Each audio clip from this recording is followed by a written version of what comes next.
Fala, galerinha, beleza?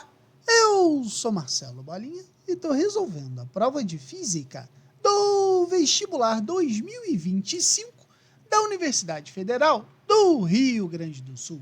Eu vou fazer agora a seguinte questão. Um feixe contendo partículas com cargas de mesmo módulo, mesma velocidade v, e com cargas m1 e m2 igual a 2m1. Penetra em uma região onde existe um campo magnético B perpendicularmente a ele. A figura abaixo representa a situação descrita. As semicircunferências A e B representam as trajetórias seguidas pelas cargas. Com base na figura, pode-se afirmar que a trajetória, eu tenho que saber a trajetória, a carga das partículas, se elas são positivas ou negativas. Veja bem, de uma forma geral, note que quando a partícula A ela entra aqui, ela faz um raio, uma trajetória curva para cá, de raio A, e a B faz uma trajetória para cá, de raio B. Note também que o raio da partícula B é maior que o raio da partícula A.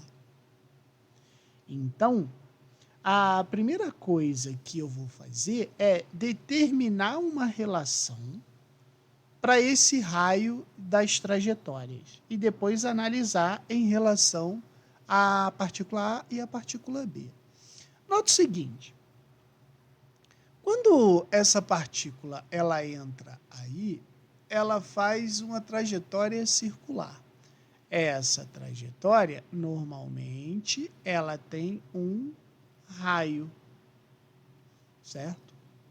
Então, a gente pode pensar assim, quando essa partícula ela entra com uma velocidade v nessa trajetória, como é um movimento circular, a gente sabe que a força resultante que aponta para o centro é a força centrípeta. Como ele está na presença de um campo magnético, a gente pode dizer que ele também sofre a ação do campo magnético.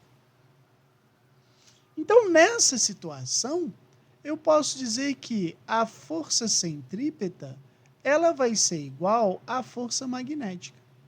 A fórmula da força centrípeta é igual a mv ao quadrado sobre r. E da força magnética é carga, campo, velocidade, seno do ângulo. Mas como ele disse aqui que é perpendicular, o seno do ângulo, seno de 90 é 1. Então, eu posso dizer que a massa, velocidade ao quadrado divididos por raio é carga, campo, velocidade. Se eu simplificar essa velocidade com essa velocidade aqui, eu vou ter que mv sobre raio é igual a carga vezes campo. Como eu quero determinar o raio da trajetória, eu sei que raio vai ser massa, velocidade, carga, campo. Achei a relação da trajetória, aqui na situação descrita pelo problema. Então, agora, eu vou pensar assim, o que eu sei? Eu sei que a massa M2 é igual a 2 vezes da massa M1. Foi o que ele disse aqui, ó. Outra coisa também que a gente sabe é que eles têm a mesma velocidade. Então, eu posso dizer que a velocidade da partícula 1 é igual à velocidade da partícula 2, que é igual a v. Certo? Então, agora eu tenho que determinar por que as trajetórias têm raios diferentes. Como é que eu vou fazer isso? Eu vou pensar assim, veja bem, o raio da partícula 1 vai ser igual à massa da partícula 1, velocidade, eles têm a mesma carga, então carga e estão presentes no mesmo campo. Então, a relação do raio 1 é exatamente essa aqui. Agora, olha que interessante. Para o raio 2, eu vou ter 2m1 V1, V1 não, né? V, né? A gente nem precisa dizer que é V1, a gente pode dizer que é V, porque é a mesma velocidade. Elas têm a mesma carga e elas têm o mesmo campo. Agora, olha aqui, ó. Tá vendo? M1V sobre QB é exatamente o que está aqui. Então, eu posso concluir que o raio da partícula 2 vai ser o dobro do raio da partícula 1. Por isso que os raios são diferentes. Então, eu posso dizer o quê? Que maior massa, maior raio, né? Essa é a minha primeira ideia. Agora, o que eu posso dizer a respeito das cargas? Que a direção da curva, ela vai depender do sinal da carga, né?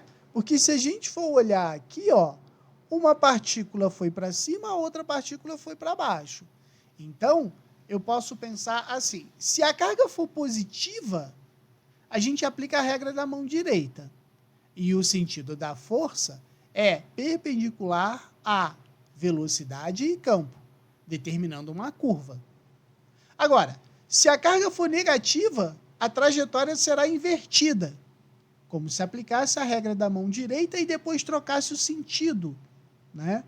Então, a questão informa que as partículas possuem carga de mesmo módulo, tá?